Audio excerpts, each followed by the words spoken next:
Bye तू काय करायलीस ग? शेंगा फोडायले की माय आणल्यास की कष्ट करून उभुरा यायला त्याला. शेंगाला आता मला रोज उठून कामाला जावं लागतंय बाई. किती मोठे शेंगदाणे फोडीस तू.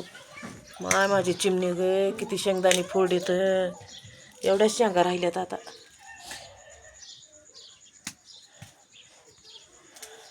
बस कर आता, नको फोडू बरं. पाठ ताटली असन तुझी तेवढे शेंगदाणे फोडून.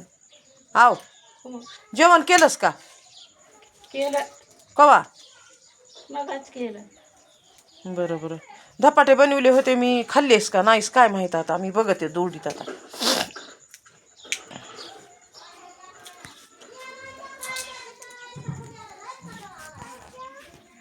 बघा मित्रांनो, माझ्या मायनं किती शेंगदाणे फोडलेत लेकरायनो. बघा मी जशी मायची माझ्या लेक आहे तसे माझे तुम्ही लेकर आहेत सगळे. हं कसं शेंगदाणे फोडलेत. मी गेलते कामाला, आताच आले या उभीच या तर माझ्या मायचे ते शेंगदाणे दिसायलेत फोडलेले, शेंगा दिसायल्यात पुढं. जेवण केले का नाही आता विचारायले तर म्हणायली मी जेवले म्हणून. मला काही विश्वास याय नाही. राहू दे आता, तू अंग टाक बरं.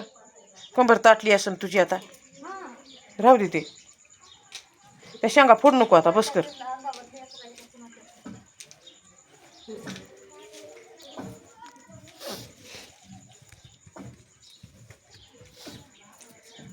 कसा राडा पडलाय सगळा पसारा आणि हे.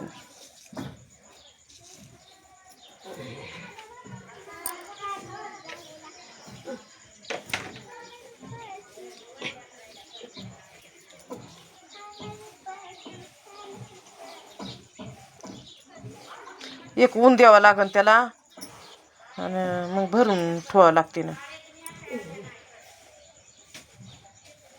काय काय भरू ठुल्याला तसंच राहिले. काय करावं बाई आता. काय भरावं काय काय ठेवावं. उठायचं रानात पळायचं, मला उठायचं रानात पळायचं.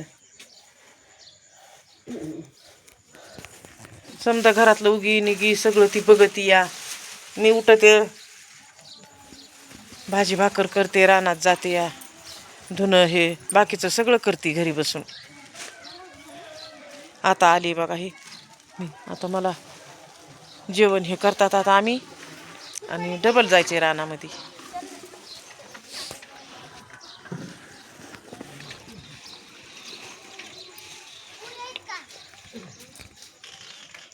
गाय खाईन म्हणायल्या त्या टरकलं शेंगाचे. गाईला टाकावं लागते ना. भर बरं पटकन मग. त्या शांताबाईनी म्हणल्या तर गाईला टाका. खातेत म्हणायल्यात गाय.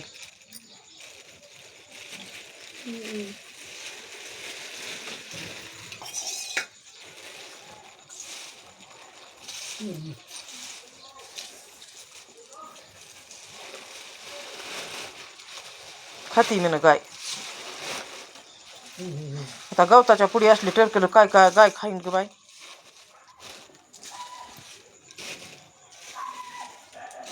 बघ ते वासरू खा वासराला.